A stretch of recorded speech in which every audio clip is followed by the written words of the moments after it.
요즘 TV에 그 대세를 이루고 있는 그 연애 프로그램이 있습니다. 예능 프로그램. 그런 예능 프로그램의 대세를 이루고 있는 주제는 그 리얼리티라 그러더라고요. 무슨 말이냐면은 작가가 대본을 어떤 상황으로만 주는 거예요. 지금 밥 먹는 상황입니다. 누구랑 먹고 있는 상황입니다. 이렇게 상황만 준다는 거예요. 그리고 그 상황 속에서 마음껏 해보라 이거예요.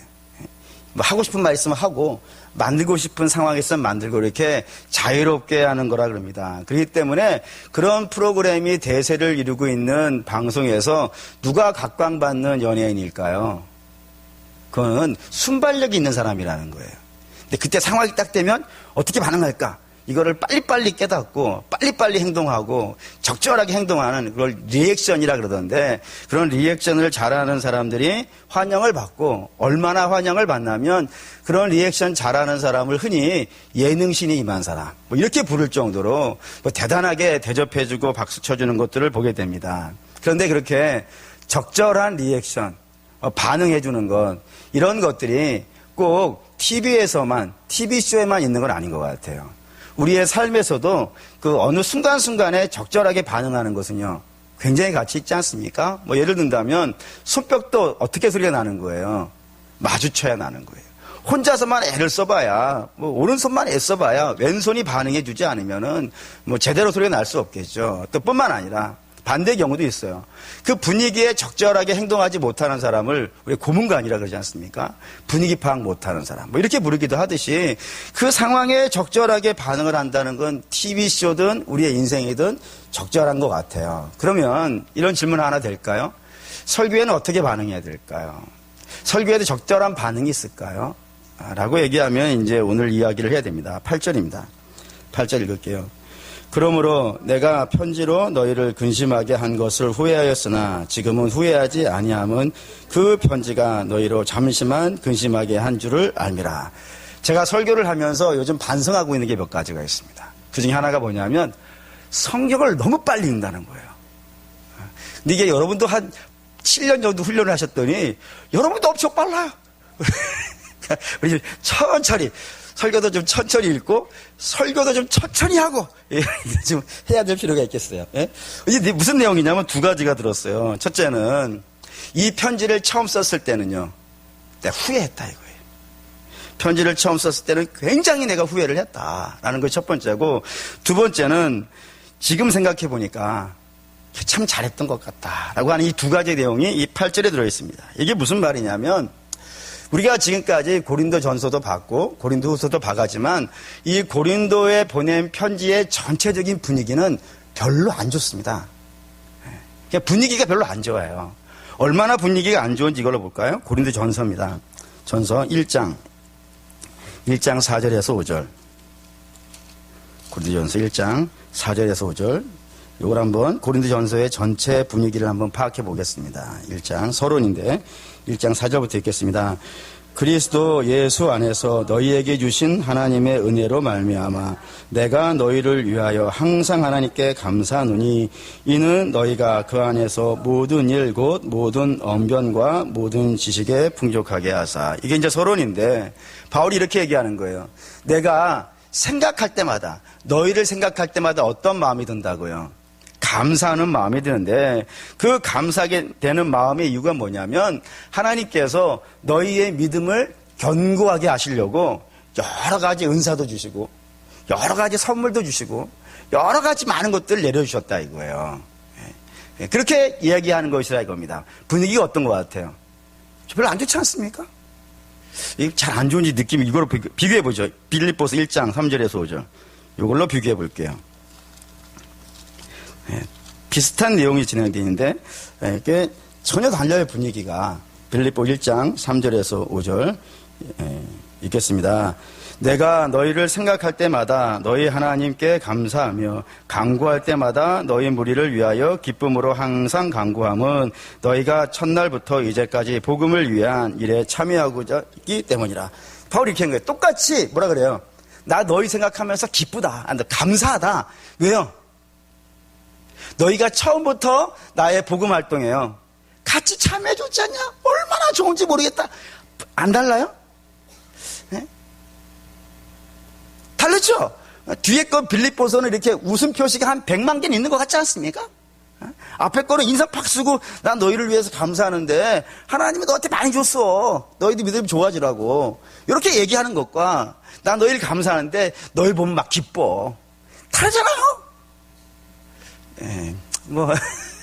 달라요. 왜 그러냐면 주제가 달라서 그래요. 주제는 빌립보서의 주제는 뭐냐면 기쁨이에요. 바울이 빌립보 교회만 생각하면 너무 기쁜 거예요. 그래서 기쁨이라는 단어가 어마어마하게 쏟아져 나와요. 근데 반면에 고린도에 보낸 편지는 분위기가 안 좋은 거는 이 고린도 교회가 하나님으로부터 좋은 거를 많이 받았는데 좋은 거를 받아가지고 뭐에 쓰라고 준 거라고요? 믿음을 견고하게 하라고 준 것인데 그 믿음이 견고하게 준 걸 갖고 뭐 했다고요? 타락해버렸다 이거예요. 잘못 썼다 이거예요. 예를 들어볼까요? 8장 1절 고린도전서 8장 1절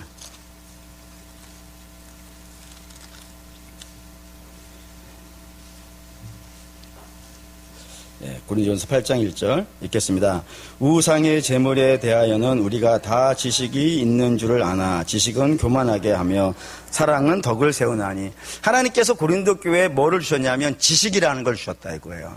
지식을 그것도 충만한 게 주셨는데 하나님이 지식을 우리에게 주실 때는 이유가 뭐예요? 그거를 하나님의 뜻을 분별하고 그리고 그 지혜를 가지고요, 지식을 가지고 하나님의 교회를 섬기라라고 하는 의도로 주셨는데 그 지식을 갖고 이 고린도 교회는 타락을 하더라 이거예요. 타락을 해가지고 우리 맨 처음에 알다시피 우리의 스승이 누구냐? 나는 바울파다. 나는 뭐 아볼로파다. 나는 베드로파다 하면서 서로 패가 나눠져 싸우더라고요. 그리고 그 지식을 갖고 뭐 했냐면은 우상의 제물을 먹어도 되냐 안 먹어도 되냐 이거 갖고 누구랑 싸웠다고요? 새 가족하고 싸웠다고요. 그래서 새 가족이 들어와서 아니 우상의 제물을 먹는 게 어떻게 가당합니까? 고기를 먹는 건 우상에게 바친 건데 그걸 어떻게 먹습니까? 라고 이야기하면 너희들이 이걸 뭘 몰라서 그래. 이거 먹어도 되는 거야 하면서 막 조롱하고 핍박하면서 수준 낮은 사람이니까 그렇게 얘기하는 것이지 우리 같은 사람은 다 알고 있으니까 천천히 설교하기로 했는데 자꾸 세지네. 어쨌든 그렇다 이거예요. 지식이 그들을 겸손하고 사랑으로 이끌어간 것이 아니라 어떻게 바꿔놨다고요? 교만하게 만들었다 이거예요. 그뿐만 아니라 또 이런 것도 있어요. 그 고린도 교회 하나님께서 뭐를 주셨냐면 자유라는 걸 주셨다고요. 신자의 자유. 신자의 자유라는 건 어떤 거냐면 누구도 신자를 정죄할 수 없어요. 그 어떤 것도 신자를 정죄할 수 없어요. 그리고 영적인 자유함이 있어요. 그러면 그런 영적인 자유함을 하나님이 교회에 왜 주실까요? 그걸 갖고 믿음 안에서 아름답게 살아가려고 그렇게 해서 주신 것인데 고린도 교회는 그 자유를 가지고 방탕에 썼다 이거예요. 예를 든다면 음란에 썼다 이거예요. 그 음란 중에 하나가 성경에 쓰여 있죠. 아버지의 첩과 간음을 했다. 뭐 이런 거로 쓰면 안 되는데 자유를 이런 데 썼다 이거예요. 또 이런 것도 있어요. 하나님이 고린도 교회에는 재산을 많이 주셨어요. 돈을 많이 주셨어요. 그러면 하나님께서 성도에게 돈을 주시는 이유는 뭘까요? 두 가지 이유가 있어요. 첫째는 그 돈이 하나님이 그에게 주신 분복이에요. 그걸 갖고 자기도 먹고 자기 자식도 먹고 그렇게 잘 먹고 살으라고 하나님께서 주신 거란 말이에요. 그렇기 때문에 여러분들은 하나님이 여러분에게 주신 걸 갖고 잘 드셔야 돼요. 여행도 가시고 좋은 옷도 사 입으시고 그렇게 하시라고요. 근데 그것만 쓰면 안 된다는 거예요. 그것만 쓰지 말고 어디도 써야 된다고요. 주님의 교회를 섬기기도 하고 연약한 지체를 돕기도 하고 이런 데도 써야 된다 이겁니다. 그래서 우리도 그런 거 하잖아요. 선교원금도 보내고 뭐 단기 선교 하는데 여러분들 청년 학생 후원금도 보내주시고 또 교회 운영하라고 11조나 이런 감사원금도 하고 뭐 이런 식이 되는 것 아니겠어요. 이렇게 재정이라는 거는 그렇게 쓰도록 하나님께서 주신 것인데 고린도 교회는 그렇게 안 썼다 이거예요. 그걸 어떻게 썼는지를 성경이 이렇게 쓰지 않습니까? 성만찬으로 설명을 한다고요. 그래서 성만찬을 하는데 같이 성도들하고 음식을 나누어 먹는데 부자들은요 부자들끼리 모여서 먹고 가난한 자들은 먹지 못해가지고 밖에서 대기하고 있고 이렇게 만들어놨다 이거예요. 하나님이 재산을 그렇게 쓰라고 주신 게 아닌데 그 재산을 그렇게 쓰는 일도 벌어졌다고요. 또 하나님이 고린도 교회는 은사도 주셨어요. 정말로 많은 은사를 주셨어요. 하나님이 교회에게 은사를 주시는 이유는 뭐예요? 교회를 섬기라고 주신 거 아니겠습니까? 근데 그 은사를 갖고 뭐 했냐면 자랑을 하더라 이거예요. 그래서 내가 가진 은사가 더 큰 은사고 네가 받은 은사는 시원찮은 은사야. 나는 하나님이 더 사랑하셔서 이런 은사를 주신 것이고 너는 하나님이 안 사랑하니까 그 은사를 안 주신 거야. 가장 대표적으로 쓴 것이 바로 방언이었다고요. 방언을 한다는 하나님의 축복이에요. 하나님이 그런 방언의 축복을 주신 이유는 뭐냐면 그걸 갖고요. 더 깊은 기도의 차원으로 들어가라고. 더 하나님이 기뻐하신 기도를 하라고. 더 은밀한 죄를 고백하라고. 이렇게 하나님이 주시는 것인데 그걸 갖고 방언 못하는 사람들에게 너는 방언도 못하는 거 보니까 하나님이 너는 사랑하지 않는 거야. 뭐 이렇게 핍박하고 조롱하는데 이 은사를 썼다 이겁니다. 그럼 있을 수가 없더라 이거예요. 바울이 이거 있을 수가 없다는 거예요. 이거는 은사나 모든 것들을 부적절하게 사용하는 것을 넘어서 가지고 복음의 적대적인 행위라고 얘기하는 거예요. 그걸 이제 뭘로 설명하냐면 세례로 설명한다 이거예요. 세례는 뭐예요? 물속에 들어가는 거잖아요. 근데 물속에 왜 들어가는 거예요? 죽으러 들어가는 거예요. 어떤 나는 죽어야 되는 거예요. 예수 밖에 있었던 나, 내 욕심대로 살던 나, 하나님 뜻 밖에 있던 나, 이런 나들은 이제 물속에 들어가서 죽고 나올 때는요, 예수님과 더불어 살아나와야 되는 거예요. 예수님으로 나와야 되는 거예요. 그러니 옛날에 악한 습성들은 신앙생활이 오래되면 오래될수록 어떻게 되어야 되는 거예요? 점점점 줄어가야지. 점점점 사라져 가야 되고, 우리가 신앙생활이 오래되면 오래될수록 예수님하고 닮아가는 부분들이요, 늘어가야 되고 많아져야 되는 것이 당연한 거예요. 근데 고린도 교회는 그렇게 되지 않더라는 겁니다. 그래서 바울이 고린도 교회에 너희 잘못했다라고 해가지고 1차 편지를 보낸 게 고린도 전서란 말이에요. 그리고 전서가 도착하고 나서 얼마 뒤에 바울이 고린도 교회에 도착을 했어요. 그러면 어떻게 반응해야 되는 거예요? 우리가 잘못한 걸 고백을 해야 되는 건 아니겠습니까? 근데 이 고린도 교회는 어떻게 처음에 반응했냐면 이 바울을 쫓아내버린 거예요. 우리한테 감히 그런 말을 하냐고. 당신은 사도도 아니면서 뭐 사도가 뭐 그 모양이냐고 뭐 이러면서 바울을 모욕해가지고 고린도 교회에서 쫓아내버린 거예요. 그래서 바울이 쫓겨나가지고 간 곳이 어디냐면 마게도니아로 갔고, 그 마게도니아에서요 탄식을 하면서 울어요. 막 눈물을 흘리면서 막 고린도 교회를 위해 기도를 하죠. 그러면서 이제 편지를 하나를 더 보내요. 그 편지가 이제 우리에게는 전달되어져 있지 않은 그 눈물의 편지라고 하는 책이 하나가 더 있습니다. 하나님 왜 이걸 가르치셨는지 잘 모르겠어요. 근데 어쨌든 전달되진 않지만 대체로 어떤 내용이 들어있는지는 알아요. 그게 뭐냐면 아주 고린도 교회의 잘못에 대해서 신랄하게 비판을 했다고 돼 있어요. 아주 눈물이 쏙 나오게 그런 편지를 보냈다고요. 그런데 그걸 보내고 나서 바울이 후회를 했다는 거예요. 보낼 때까지는 이걸 꼭 보내야 돼. 이걸 꼭 보내가지고 저들을 꾸짖어야 돼 라고 하는 그런 마음으로 보냈는데, 그것이 보내고 나서 보니까 바울이 후회를 했다는 거예요. 왜 그럴까요? 이유가 있습니다. 고린도 교회가 잘못된 반응을 할까봐. 여기 이제 후회가 된 이유예요. 이거를 우리도 비슷한 경험들이 있을 수 있고 아마 주변에서 보신 분도 있을 겁니다. 예를 들어서요, 엄마가 이제 외출을 나가려고 그러는 거예요. 근데 지금 방에 좀 어지러져 있거든요. 그래서 자식을 불러가지고, 얘야, 엄마가 지금 외출을 하고 와야 돼. 근데 외출하다 돌아오면 너무 늦을 것 같고, 너무 늦으면 피곤할 것 같으니까 네가 이 방을 좀 치워놔면 좋겠다. 부탁을 하면서, 그냥 부탁하면 씨가 먹혀요, 안 먹혀요? 안 먹히잖아요. 항상 이럴 때는 파란색을 주든지 노란색을 주든지 뭐 이렇게 줘야 된다고요. 그 노란 카드, 파란 카드 이런 거 있지 않습니까? 그런 거 줘야 돼요. 그리고 주면서, 그러니까 애가 노란 카드를 받았어요. 얼마나 기분이 좋겠어요. 그러니까 말하기를, 엄마 걱정하지 마. 엄마 갔다 올 때까지 방 싹 다 치워놓고, 내가 정말 밥도 잘 해놓고 막 이러고, 하여튼 많은 이야기를 해놨어요. 그런데 이제 엄마가 이제 갔다 왔죠. 갔다 왔는데 어떻게 된 거예요? 어떻게 하셨어요, 이거를? 이거 쉽게 하는 게 아닌데. 아주 방이 난장판이 돼 있는 거예요. 애도 없는 거예요. 그냥 처음 그 모습 그대로 있는 거예요. 엄마가 화가 잔뜩 났죠. 애는 없고 방은 뒤집어져 있고. 그래가지고 막 치우면서 어떻게 했겠어요?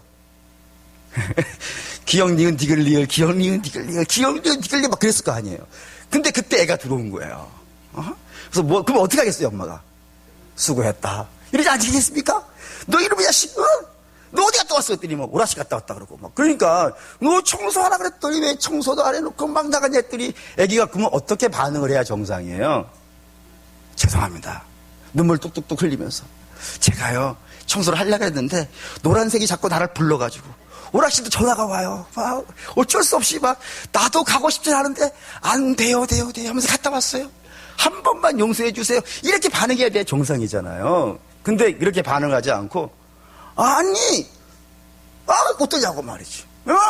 돈 준 건 엄마인데 돈 쓰라고 준 거 아니냐고 막 이렇게 소리를 지르는 거예요. 그러니까 엄마가 열받았죠.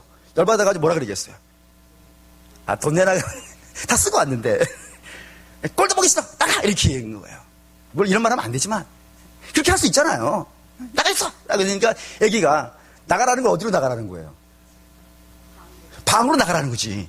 내 앞에서 나가서 방으로 가라는 거잖아요. 근데 애가 그걸 잘못 알아듣고 방에 가서 짐 싸들고 나가버린 거예요. 그래서 한 달, 두 달, 뭐 석 달, 넉 달, 1년, 2년 안 들어오면 엄마가 어떻게 생각하겠어요? 후회하겠죠. 내가 왜 그때 그랬을까? 그때 좀 참을걸. 그때 조금만 참았으면 될 텐데. 괜히 애기가 오락실 안 돼가지고 열받아가지고 그런 건데. 내가 괜히 소리 질러가지고 애만 나갔네 하면서 굉장히 후회하지 않겠습니까? 이게 지금 바울이 그런 상황이라 이거예요. 바울이 편지를 보냈는데 이 편지를 보고 정당한 반응을 해야 되는데 정당한 반응을 안 하면 어떡할까? 사실 저도 그런 경험들이 꽤 있어요. 저도 여러분 아시다시피 회개하는 설교, 죄에 대한 설교를 많이 하지 않습니까? 그때는 그 설교를 쓸 때까지만 해도 마음에 불타요. 의욕심이 있는 거죠. 왜요? 회개라는 것은 하면 좋고 안 해도 괜찮은 이런 게 아니잖아요. 회개라는 것은 뭐하고 연결되어져 있냐면 천국하고 연결이 되어져 있는 거예요. 주께 설교하실 때 그러지 않습니까? 회개하라. 천국이 가까웠다. 천국하고 연결되어 있는 문제예요. 회개 안 하면 천국 못 가는 거예요.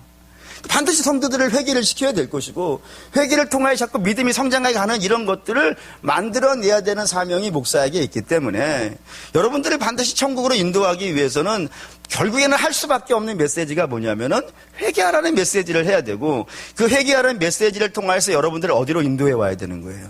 십자가 밑으로 인도해 와야 되는 거예요. 이게 목사에게 주어진 중요한 사명인데 그래서 그 의욕심을 갖고 아주 그냥 여기다 핏대를 한 3-4개씩 세워가면서 막 이렇게 설교를 막 세게 하는 거예요. 회개하라! 막 이렇게 얘기하잖아요. 그리고 이제 잘하죠. 그리고 끝나고 이제 끝날 때까지만 해도 의욕심이 불타가지고 내가 잘했어. 이렇게 서로 이제 혼자서 그러고 가죠. 그 이제 문제는 어디서 생기냐면 집에 가서 생기는 거예요. 집에 가서 이제 열기가 가라앉고 이제 은혜가 좀 이렇게 내려앉으면은 후회가 되는 거죠.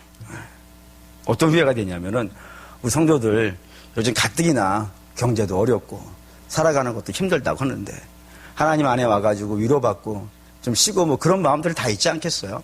그런 마음 얻으려고 주 앞에 딱 왔는데 거기다 대놓고 드립다 회개하라고 외쳤으니 저분이 그걸 잘 받았으면 문제 안 되겠지만 혹시 좀 잘못된 반응을 해가지고 내가 교회가 여기밖에 없나 말이지.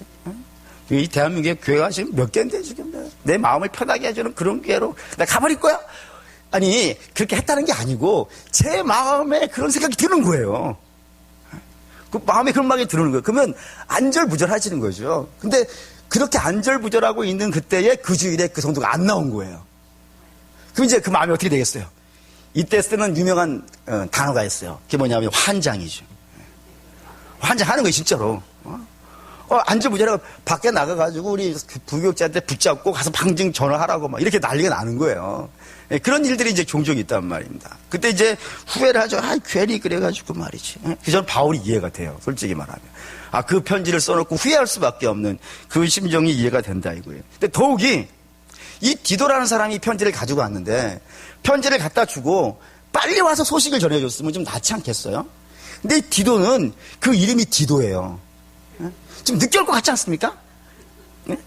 이름 진짜 더디오고 이런 느낌 들잖아요. 이름 자체가 아주 안 오는 거예요. 그러니 바울이 막 한절부절하는 거지. 막 목구멍 꼴딱꼴딱 넘어가고 이게 어떻게 됐나? 혹시 디도 오다가 총 맞은 건 아닌가? 이런 별의별 생각이 들어가지고 잠도 못 자고 이런 시간이 길었단 말이에요. 이게 굉장히 안절부절한 상태에 있을 때 디도가 드디어 온 거예요. 그래서 이름이 디도인 것 같아요. 드디어 오는 사람이가 디도. 웃을 걸 기대하진 않았지만 어쨌든 늦게 왔어요. 늦게 오니까 사도 바울이 붙잡고, 야, 빨리빨리 좀 얘기 좀 해줘. 그랬더니 아마 이랬을 것 같아요. 디도가. 화장실 좀 갔다 오고요. 그랬더니, 야, 화장실은 맨날 가는 건데 좀 이따 가고 와서 그 얘기 좀 해줘. 나 지금 고린도 교회가 내 편지에 어떻게 반응했는지가 너무 궁금해. 라고 막 물었다고요. 그제 이제 디도가 얘기를 하는 거예요. 처음에 이 편지를 쫙 읽으니까 교인들의 얼굴이요. 흑빛같이 되더라고요. 흑빛같이 되더라고요. 그래서 디도가 걱정이 되는 거예요. 아니, 저 사람들이 이렇게 얼굴이 저렇게 근심에 가득 쌓였으니 그냥 듣다가 열받아가지고 나가버리면 어떡하나. 걱정했는데 다행히 그건 없었어요. 나간 사람은 없었어요. 그래서 이제 디도가 계속해서 편지를 읽어가는데 한쪽 구석에 몇몇 사람들이 울기 시작하는 거예요. 한 명, 한 명, 또 한 명, 또 한 명, 또 한 명. 그러니 전체 교인들이 함께 눈물을 흘리며 탄식을 하다가 결국에는 한 사람이 기도가 시작이 됐어요. 기도가 이쪽 사람도 붓고 저쪽 사람도 붓고 그래서 막 교회가 들썩들썩할 만큼 그렇게 기도가 된 거예요. 무슨 기도겠어요? 회개의 기도가 붙었어요. 모두가 그렇게 회개하기 시작했어요. 눈물나게 기도하였고 시내 사람들이 다 들을 정도로 정말 열심히 기도하였어요. 라고 보고를 한 거예요. 그러자 바울이 이제 9절을 읽은 겁니다. 다시 보시죠. 고린도후서 7장 9절. 7장 9절 읽겠습니다. 내가 지금 기뻐함은 너희로 근심하게 한 까닭이 아니요 도리어 너희가 근심함으로 회개함에 이른 까닭이라. 너희가 하나님의 뜻대로 근심하게 된 것은 우리에게서 아무 해도 받지 않게 하렴이라. 예, 바울이 그렇게 회개했다는 이야기를 듣고요. 어떤 마음이 들더라고요. 기쁘더라 이거예요. 왜요? 바울이 이때까지 이렇게 생각했거든요. 내가 책망하면 교회가 근심하게 될 것이고 근심하게 되면 분노로 이어지면 어떡하는가. 잘못된 반응을 하면 어떡하는가. 이런 생각을 하고 있었는데 다행히 분노로 가지 않고 어디로 갔다고요? 회개함으로 갔다고요. 이게 어떻게 해서 책망이 근심을 거쳐서 회개로 넘어갔을까요? 이게 하나님이 역사하셨다 이거예요. 하나님이 역사하셨다. 왜 이걸 하나님이 역사하셨다고 이야기를 하냐면 대개의 경우 죄인들이 가지고 있는 특징이 있어요. 죄인들이 가진 특징은 책망을 하면 근심을 할까요? 안 할까요? 근심을 합니다. 책망을 하는데 근심 안 하는 사람이 어디 있겠어요? 근데 그 근심이 어디로 넘어가요? 분노로 넘어가요. 그래서 여러분 어른들이 요즘은 길거리에 젊은이들한테 잘못하고 있어서 함부로 책망 못하죠. 왜냐하면 그들은 내가 저들을 걱정해서 해주는 거라고요. 저들이 염려돼서 해주는 거란 말이에요. 근데 그 염려해서 해주는 말임에도 불구하고 그 책망을 근심 속에서 회개로 반응하지 않아요. 분노로 반응한다고요. 그래서 애꿎은 보복을 당할 수 있기 때문에 함부로 누구한테 가서 잘못했다고 말하기 어려운 시대가 됐단 말이에요. 그런데 하나님의 성령이 역사하면요. 하나님의 성령이 역사하면은 책망이 있는 곳에 근심이 나오는 건 당연한데 그 근심이 분노로 넘어가지 아니하고 어디로 넘어가요? 회개로 넘어간다고요. 대표적인 예를 들어볼게요. 바울과 밧세바 한번 이야기해 봅시다. 바울이 밧세바를 범했어요. 분명히 죄했어요. 근데 이 바울이 아니죠. 머리는 분명히 다윗인데 왜 자꾸 바울이 시원해 죽겠어요. 네. 어쨌든 다윗이 밧세바를 바울이 생각나서 죽겠네. 네. 다윗이 밧세바를 범했어요. 그리고 이 범하고 나서 자기 나름대로는 이 문제를 깔끔하게 해결한 거예요. 어떻게 깔끔하게 해결한 거예요? 우리아를 죽이는 걸로 해결했어요. 여러분 이게 우리아를 죽이는 것이 왜 깔끔한 해결이라 그러냐면 해결이라고 얘기를 하냐면 율법에는 이런 조항이 있어요. 결혼한 여자가 남편이 있음에도 불구하고 다른 남자에게 가는 것은요. 그건 간음이에요. 그건 돌에 맞아 죽어야 되는 거예요. 그런데 그 남편과 헤어졌어요. 또는 죽었어요. 예? 그래서 남편이 없어진 상황이 된 거예요. 그러면 시집가도 돼요. 아무 문제 되지 않아요. 누구도 그거에 대해 시비 걸지 않아요. 그거 간음이 아니거든요. 그게 율법의 조항이에요. 그러니까 다윗은 적절한 방법을 자기 딸에는 적절한 방법이라고 해결한 거예요. 어떻게 해결했냐면 그냥 이혼이 아니라 우리아를 죽이는 거예요. 그것도 누구 손에? 자기가 죽인 것은 틀림이 없지만 자기 손을 빌리지 않고요. 적의 손 말이에요. 그래서 모든 국민들은 우리아를 뭐라고 생각하겠어요? 영웅이지 영웅. 영웅으로 만들어줬다고요. 그리고 혼자 된 영웅의 부인이 혼자 된 거예요. 그 부인이 이제 어렵게 됐으니까 자기 집으로 데려오는 거예요. 그러면 멋모르는 백성들은 뭐라고 생각하겠어요? 다윗이라고 하는 왕은 정말로 자기의 부하를 사랑해서 그 전쟁에 자기를 위해 죽었던 영웅을 위하여 그 가족을 자기의 가족으로 삼아주는 그런 훌륭한 왕이라고 이야기하지 않겠습니까? 그렇게 이야기할 수 있는 상황을 일단 만들어 놨단 말입니다. 거기다가 더해서 자기의 이름까지도 멋있는 사람으로 만들었으니까 이런 거 뭐 일석삼조의 상황을 만든 거잖아요. 그러고 아무도 없이 아무도 모르고 정말 완벽한 상황을 만들어서 우리아도 의인으로 그리고 밧세바는 가늠한 여자가 아닌 것으로 자기는 훌륭한 왕으로 일석삼조의 상황을 만들어 놨단 말이에요. 근데 거기에 대고 하나님께서 나단을 보내셔서 뭐라 그러시는 거예요? 야, 이거 바로 잡아. 이게 있을 수 없는 일이야. 가서 다윗을 꾸짖어야 돼. 네가 가서 해라고 얘기했어요. 그러면 나단이 갈 때 예, 알겠습니다. 이러고 갈 수 있었을까요? 제가 볼 때는 이게 좀 불가능해요. 왜 불가능하냐면 지금까지 나단이라고 하는 사람은 역사에 등장한 예언자가 아니에요. 처음 등장하고 있는 거예요. 근데 얼마나 이 사람이 젊은 사람인지 읽어볼까요? 역대하 보죠. 역대하 9장 29절. 이걸 보면 나단이라는 사람이 다윗 앞에 나타났을 때 어떠한 상황이었는지를 짐작할 수 있는 이야기가 역대하 9장 29절에 있어요.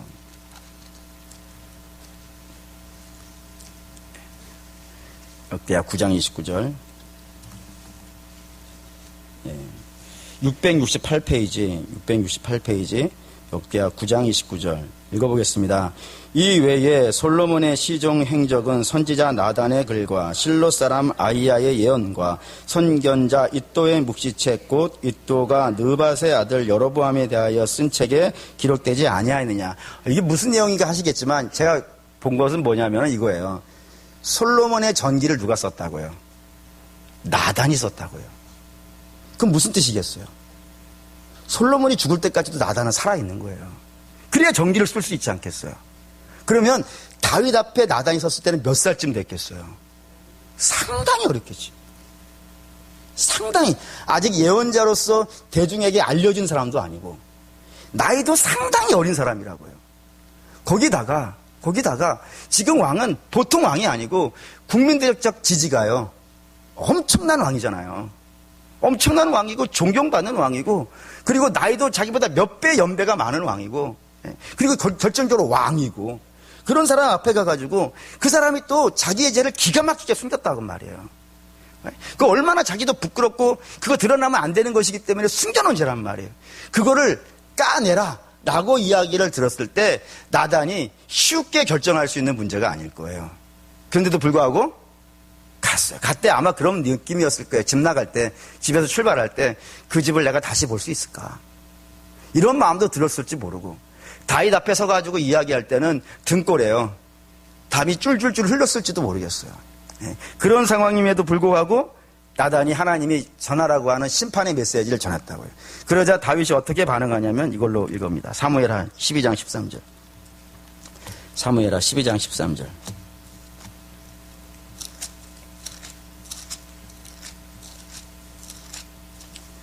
사무엘하 12장 13절. 구약성경 425페이지. 사무엘하 죄송합니다. 잘못 읽었네. 사무엘하 12장 480페이지. 사무엘하 12장 13절 읽겠습니다. 다윗이 나단에게 이르되 내가 여호와께 죄를 범하였으라 하매 나단이 다윗에게 말하되 여호와께서도 당신의 죄를 사하셨나니 당신이 죽지 아니하려니와. 이게 이제 글로 써 있어가지고 잘 느낌이 안 사시겠지만 내용은 이렇습니다. 나단이 그 젊은 예언자가 다윗 앞에 와가서 그 연륜 있고 힘 있고 국민적 지지를 받고 있는 왕 앞에 가가지고 당신이 바로 그 죄인 아니냐고 선포했을 때 다윗이 어떻게 하더라고요? 그 젊은 예언자 앞에 납작 엎드리더라고요. 그건 예언자 앞에 엎드린 게 아니죠. 하나님 앞에 엎드려가지고 내가 하나님께 큰 죄를 지었습니다. 뭐 분노한 것도 없죠. 그냥 가서 납작 엎드려가지고 하나님 용서해 주십시오 라고 이렇게 부르짖는 자가 되어지더라 이거예요. 이거로 볼까요? 베드로도 비슷한 이야기가 있는데 주님께서 평소에 베드로에게 자주 말씀하신 것 중에 하나가 뭐냐면 내가 예루살렘에 올라가면 어떻게 될 거라고요. 악한 자에게 팔릴 거라고.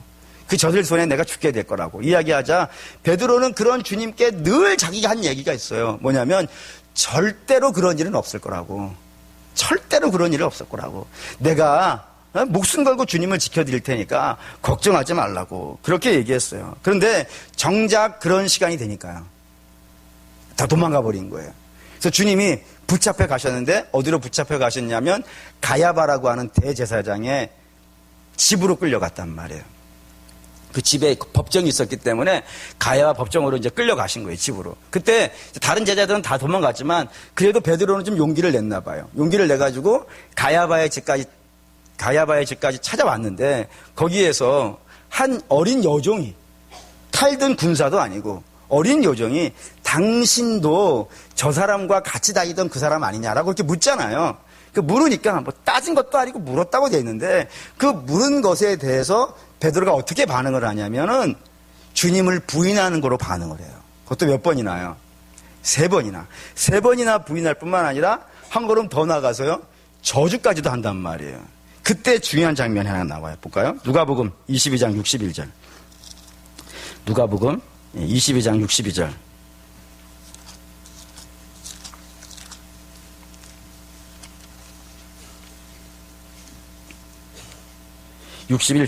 61절. 누가복음 22장 61절. 136페이지. 22장 61절 읽겠습니다. 주께서 돌이켜 베드로를 보시니 베드로가 주의 말씀 곧 다굴기 전에 내가 나를 3번 부인하리라 하심이 생각나서, 그 베드로가 막 부인하고 다 3번을 부인하고 나서 어떤 일이 벌어졌다고요? 주님이 베드로하고 눈이 탁 마주쳤다 이거예요. 아, 극적이지 않습니까? 그 부인하고 있는 장면이 주님하고 탁 눈이 마주쳤을 때 베드로가 어떻게 반응하냐면 이렇게 반응하지 않았다는 거예요. 왜요? 나 살기 위해서 그런 건데 뭐가 문제예요? 이런 식으로 자기가 한 행동에 대해서 정당화를 하지 아니하고 어떻게 했다고요? 62절 읽겠습니다. 밖에 나가서 심히 통곡하니라. 예. 여러분, 이게 비슷하죠? 예. 그러니까 이 바울이 왜 자기가 쓴 편지를 보냈는데 그 편지에 고린도 교회가 회개로 반응한 것이 기쁘냐면은 성경에 쭉 보니까 공통점이 있더라는 거예요. 그게 뭐냐면 하나님의 사람들이 가지고 있는 특징이 뭐냐면 죄 없는 사람들은 아니더라 이거예요. 그렇죠? 하나님의 사람들도 다윗도 죄를 범하기도 하고 베드로도 죄를 범하기도 한다 이거예요. 하나님의 사람이라고 이 땅에서 죄가 없는 게 아니라 이겁니다. 물론 다윗 같은 죄를 지면 안 되는 것이 맞지만 누구든지 다윗 같은 상황이 되어줄 수 있고 베드로 같은 짓을 하면 안 되지만 누구든지 베드로와 같은 상황에 갈 수 있다 이거예요. 그거는 차이가 없더라 이거예요. 근데 차이가 나는 거는 뭐냐면 저들에게 하나님이 회개하라고 외치면요, 회개하더라 이거예요. 회개하더라 이거예요. 그것으로 반응하더라 이거예요. 죄를 지적하면 회개할 줄 안다 이거예요. 그게 개인뿐이 아니라 공동체도 마찬가지라 이겁니다. 여러분, 공동체라는 것은 개인이 모인 것 아니겠어요. 그러니까 공동체가 죄가 있다는 것은 그 공동체 안에 있는 한 사람 한 사람이 다 죄가 있는 거예요. 그렇습니까? 목사님, 저는 안 그랬는데요. 아니, 그 죄로 가는 걸 안 막은 것도 죄잖아요.